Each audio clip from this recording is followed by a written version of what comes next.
Alright, what's going on guys, and welcome to another video. We are celebrating the 4-year ownership of my E92 M3. I did a 4-year update video of impressions, the good, the bad, the unexpected. So go check that video out. It actually did really well. Got some pretty good feedback, and it was pretty interesting to see everyone's replies and kind of their thoughts on the M3 4 years later. So this video is actually going to be a little more impromptu and a little more raw. It's on the current mods and specs of my car. I'm gonna go into a little bit more of the details on the current spec and the modifications I've done. As you guys can probably tell, this is not an insanely modified vehicle. It's a more OEM plus, which is my style. I'm not really into a lot of bright colors or weird wraps or like weird things like that. It's weird to me, obviously, so you'll see a little bit different rationale probably from most videos, but I think this car is perfectly spec'd to my style. I have a few future plans which we'll go into, but we're gonna go through currently what I have 4 years later on my E92 M3. All right, so let's start at the front of the car. The first thing we're gonna talk about is these angel eyes. These are in fact the Lux H8 180 bulbs. They are the LED replacement for the normal halogen sort of yellowish bulbs. These are obviously the white LED replacement. They look awesome. They are super cheap for how much of an impact they make on the front of the car, and I actually do sell them on my website. I have a Shifted Perspective website where primarily is the component for selling these and some other information on my cars and stuff. But a lot of you guys actually have bought these and love them, so I appreciate the support. I do get a little bit of a kickback as well, so any of those orders that I get, I really appreciate the support and information and the feedback you guys give. They have a new version. They're called the Lux H8 189s instead of the 180s. They are very similar, but if you order, you'll just get the newest one. These actually aren't the newest one, but I will be putting them in soon. I'll probably do a video on that just as an update, but I've had these lights probably for almost 4 years, no problem. So if you're thinking about doing cheap eBay ones, save your time, save your money, just get the brand that's been around literally forever and is vetted by me and everyone else who's had them for many years. So really glad that I did that. Really nice upgrade to the front of the car. Okay, so my car actually came with the black grills when I purchased the vehicle. I think the previous owner put these in. They don't look like OEM BMW to me, but they do look pretty good. I'd like to freshen these up at some point, but the black grills are really nice. Matches everything else in the car, along with the black roundel. I actually got this from IND Distribution. I say it's black because this surround here normally is chrome. The rest of this is the same, but if you go over here, this E46 has the factory BMW. See how this is chrome around here? You'll actually excuse this car. I actually am going to wash it tonight, so it's really filthy, but the normal factory roundel has the chrome. Not a huge fan, but when you see it, you don't unsee it. So really cool to have that matching the grills. And also, of course, this is the factory OEM BMW splitters. They are awesome. The fit is awesome. The look is awesome. And the weave matches the roof, of course. So it's really nice to have the matching weave. And for this car, the E92 and E90 definitely needs some sort of change to the front because it really just looks too plain.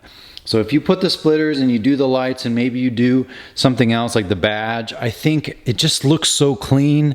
The normal person may not be able to tell a difference, but kind of going on to that is actually painted side markers. The previous owner actually did these as well. So I didn't have to pay for the Alpine white painted side reflectors. I wish I had the Euro bumper, which is just clean here. There's no reflector there or any sort of thing there, but it is kind of annoying that there's like a Band-Aid looking piece there now. It's body colored, which is nice, but it's just I just hate it. I actually hate this too. It's the tow hook thing, which I'll never use.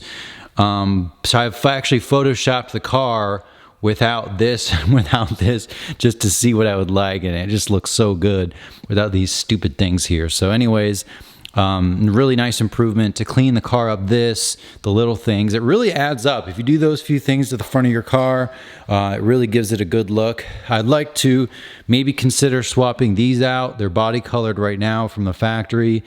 Maybe consider swapping that out for carbon or something. I don't know. We'll see if I feel like doing that. Something else, which you guys will have a hard time seeing, is a skid plate. I'll put a link in the description or just information in the description.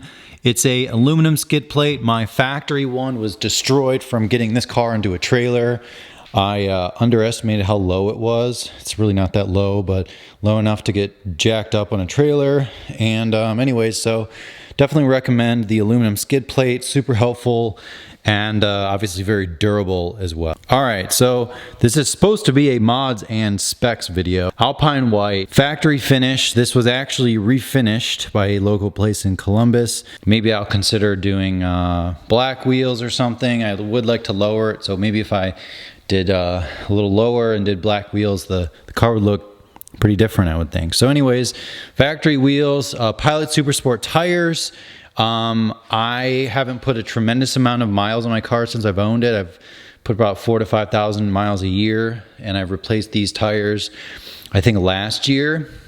And it was kind of when they were phasing out the Pilot Super Sports and the 4S's. So the next set of tires will definitely be the 4S's, but these are Super Sports for now. I went up a size, so these are 255, 35, 19. Factory size is normally 245, so it went slightly wider.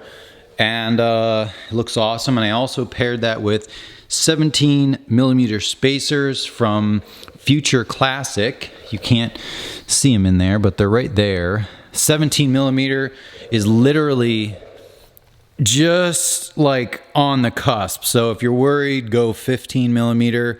But for me, 17 is that just... it's that ultra like aggressive look for being like stock, if that really makes any sense at all. But I just love the spacers on this car. If you do nothing else, the spacers change everything. So not a huge fan of spacers, but for certain applications it makes sense. Factory wheels, flush them up, it looks awesome.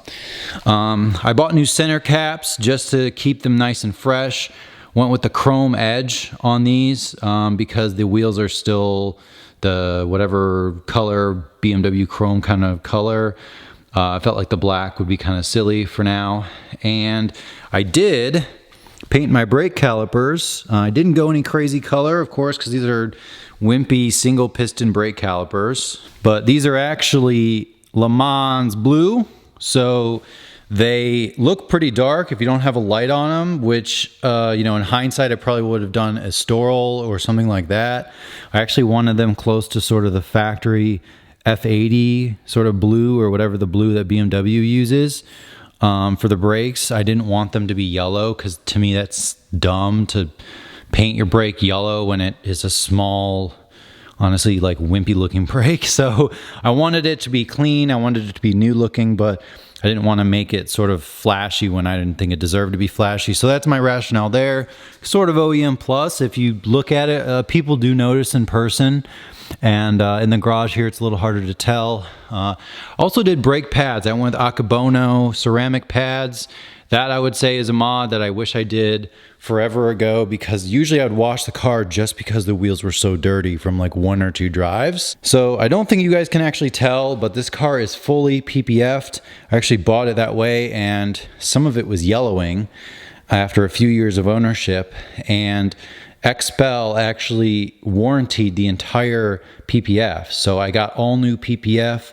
I think probably about 18 months ago, maybe a year ago. We're gonna move on to here. This, believe it or not, and I would make fun of people so much, I actually vinyl wrapped the chrome piece on here, which has actually held up pretty well.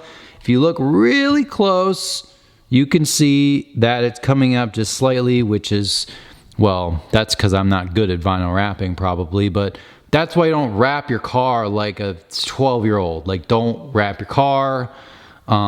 This application, I'm gonna give myself an excuse here and say it actually was temporary, but for now it's staying, and it was like $2 at the time, and whatever. I had a lot going on and it was kind of a nice little project. So definitely recommend changing this out. Obviously it's normally chrome. You can go, you know, carbon or just the black. I think the black's actually kind of nice. It looks really nice with the shadowline trim. Speaking of over here, recent modification, the RW Carbon is the brand. Single weave mirror caps, looks awesome with the carbon fiber on the front. And then also the roof competition package, factory carbon fiber, which is in really good shape. You know, I take good care of my car and I don't leave it outside and I don't abuse it. It doesn't really get water spots or anything, and it's not exposed to tons of the sun. So my roof is in really good shape. It's a little dusty, but other than that, roof is good. Tint, 50% on the windshield actually. Don't normally say you should go that dark. I'd say 70 or 90% makes the most sense. But it's amazing how much it takes the edge off, especially when I was in Florida and the hot engine here. This piece of glass is bigger than any other piece of glass in the car. So the fact that you're actually blocking so much more UV, especially coming in from the front where you face, it's like game changing, especially on a bigger vehicle. This is not big, but like on my Jeep window, it was a big square window as well. Made a huge difference. So the sides were actually already tinted before I bought the car. So the previous owner did that. They are probably close to 35%. So you can see through a little easier. Comparison, this car is 20%. You can still kind of see through it, but I don't know if this looks any darker, but this is noticeably darker. I'd rather have 20 over here. So anyways, I'd want to retint this, but the rear, and you guys can probably tell, the dot matrix here is done extraordinarily well. So the dot matrix are these little dots that manufacturers have on the glass. I think it's probably for UV, but the tint that was applied is not perfect, but it's probably the best rear tint that I've seen on an E90 or E92. Even my 335 had really good tint. It still had these top edges were coming off, and I know a lot of people just take the tint off because it's just never perfect. It's almost impossible to get. So I'm just gonna leave the tint alone. It's fine, it's not a huge deal. So anyways, coming along to the back of the car, you'll notice Team V8 because I think I'm cool. Carbon fiber plate frame. I think my friend Matt actually gave this to me at one point. Screw is loose. We've got a loose screw. How can you improve this? Anyways, looks like I have some serious maintenance to do on this car. I don't like to over tighten these because it like bends the frame and stuff. So anyways, yeah, so I did black screws and I did this sort of felt washer or whatever. Kind of keeps everything, it doesn't rattle, and it just looks a little nicer. For some reason, it's just one of those things that really just really does it for me. This was on the car when I bought it. I'm pretty sure it's BMW, but I'm not 100% sure. Looks good, fits good. It's very well mounted to the car. It's the high kick spoiler, I believe, so looks really good. Any E90 or E92 looks perfect with this. It's just high enough. It's noticeable, but it's not obnoxious. I'm not putting a stupid wing on it, so relax. IND looks great, but now all of a sudden we have the chrome here and the chrome here, which kind of an internal debate for me. I'm not sure what to do. Rear factory exhaust tips, they are stock with the stock muffler, but I do have the muffler mod paired with the test pipes. So if you guys watch my videos or have seen or heard my exhaust, the rear looks totally stock, but the car sounds far from stock. So that is why the car is loud, but doesn't look like it would be loud, which I think is kind of funny. But anyway, so yeah, so that's the rear of the car. Similar concept with the rear wheels is what I did with the front. These are 275/35 ZR19s. They are the Michelin Pilot Super Sports. Obviously, I will get the Sport 4S's or whatever the newest version of this is when I wear these down. And then, of course, I have the 12mm Future Classic spacers in the rear. You guys will notice I do have a trickle charger on. I like to trickle charge cars. You know, if I'm not driving them for more than 2 or 3 or 4 days, I honestly just put them on. This car I obviously don't drive as much. So C-Tech 7002, it actually cycles the battery. So it goes through all these cycles. Highly recommend it. That's just, there's no question. It's worth the money. I use it. It cycles the battery. Battery's perfect. The owner bought a new battery before I bought the car, so the battery should still be good. Yeah, the engine bay looks pretty much stock. You know, I'd like to do some carbon fiber bits. Obviously, like the Venturi whole plenum would be so sweet, but for now, that's there's nothing really happening. The engine bay is a little dirty. Probably needs a nice little spring detail, but other than that, I mean, it's pretty factory. Do the oil, normal intervals. I don't think I've really done much in here besides, you know, normal maintenance and things like that. And I guess that's it. I do have a tune on the car, BPM Sport Stage 2. So if you guys are interested, send me an email, which is in the description. Mike at BPM Sport, awesome to work with. He's tuned this car. He's tuned my M5. And I will have him probably tune every other BMW. I don't know if that car is even worth tuning, but if I feel like messing around, I'll do that. So yeah, anyways, yeah, car's good. No complaints. Engine's amazing. S65. And that's how she sits. I used to put a microfiber here, but like there's PPF, so I don't know, it just seems kind of stupid. So anyways, oh, almost forgot, keyhole cover. One of those things that just bothers me. You don't need a key. Why do you need a key? You don't need a key. Car's on a trickle charger. How's it gonna run out? Unless I'm really unlucky, which knowing myself could be. But anyways, keyhole cover. So you would just swap this out from I&D. Awesome, worth the money, looks really good, looks really clean. Once you see it, you don't unsee it, so you're welcome. All right, let's get in, or that's not get in, but let's talk about the inside. Factory floor mats. I actually have aluminum pedals I bought and I literally forgot because I moved, and I have to put them in at some point. So that'll be a future modification, something I've always wanted to do. Makes the car look a little more sporty and you know, kind of cool, I guess, motorsport, whatever. I'd also like to do maybe a different clutch spring or clutch stop, something like that. Clutch is pretty light on this car, so I'd like to kind of change that feel a little bit. Obviously not including the pedals, but just the feel in general. It's a little bit light, so I'd like to kind of change that a little bit to see if I like it. Dead pedal. still has the plastic. Oh my god, some people are gonna think I'm stupid.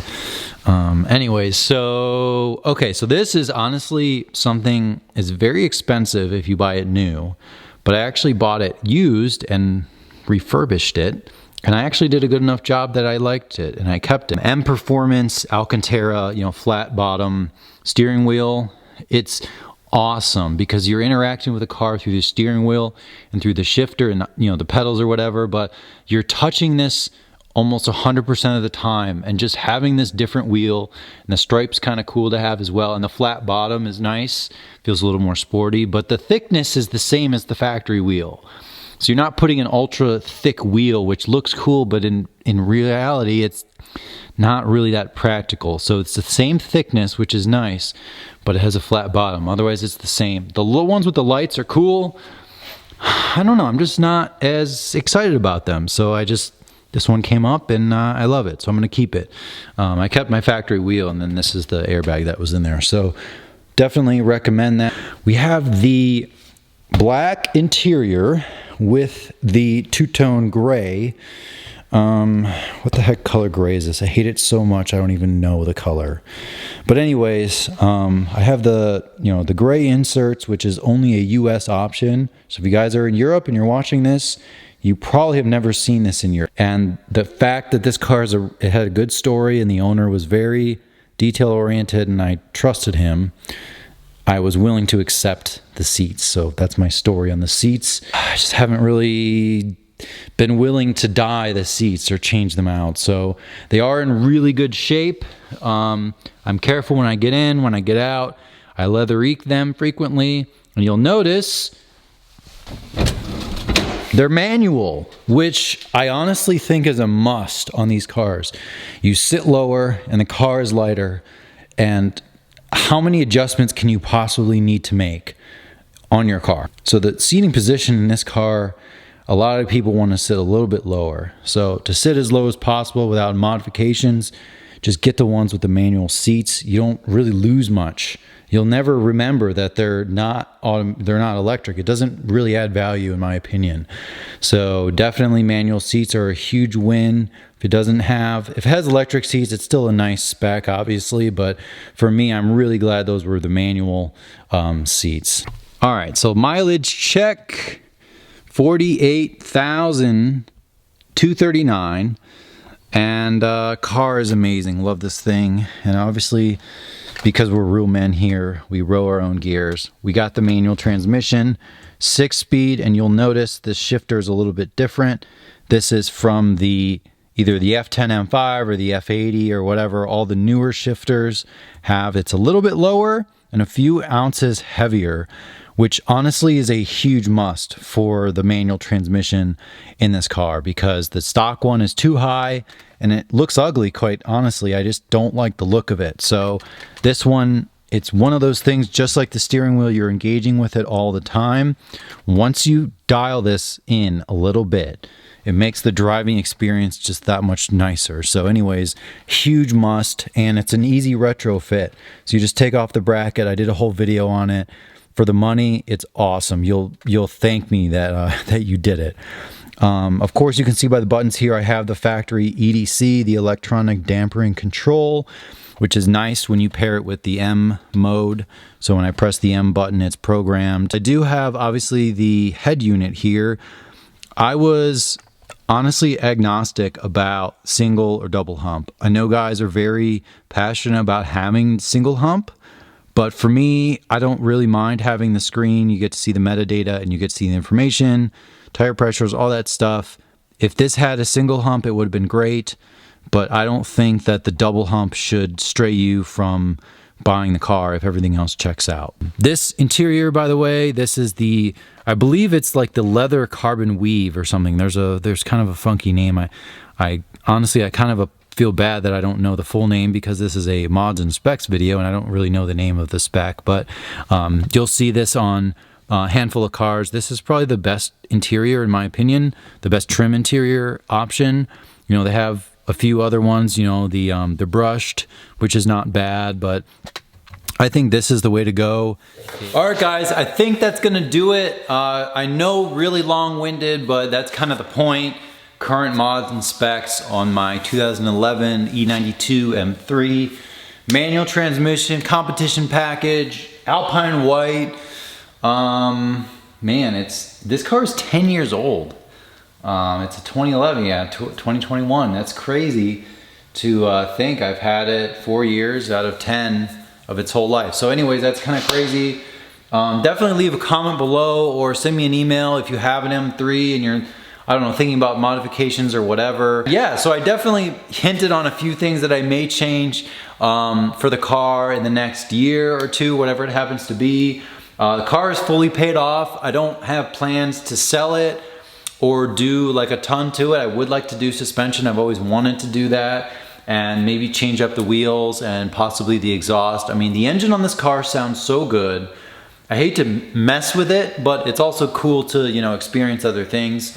And I see, you know, other options of what everyone else is doing. So it'd be cool to kind of have that and see what it's like as well. So any questions below, let me know. You know, as I mentioned, this is mods and specs. If you guys are interested in specific, you know, installation, I did videos on, you know, the tires, the tune. I've done spark plugs. I've done exhaust. I've done a bunch of stuff to this car, despite how, you know, normal kind of stock looking it looks. But I think that's kind of cool. It's my style, it's what I like, and hopefully you guys can relate to this. Probably, if you're still watching this video, probably can. And I guess that's it. So lots of details. Hopefully you enjoyed, and I will see you guys next time.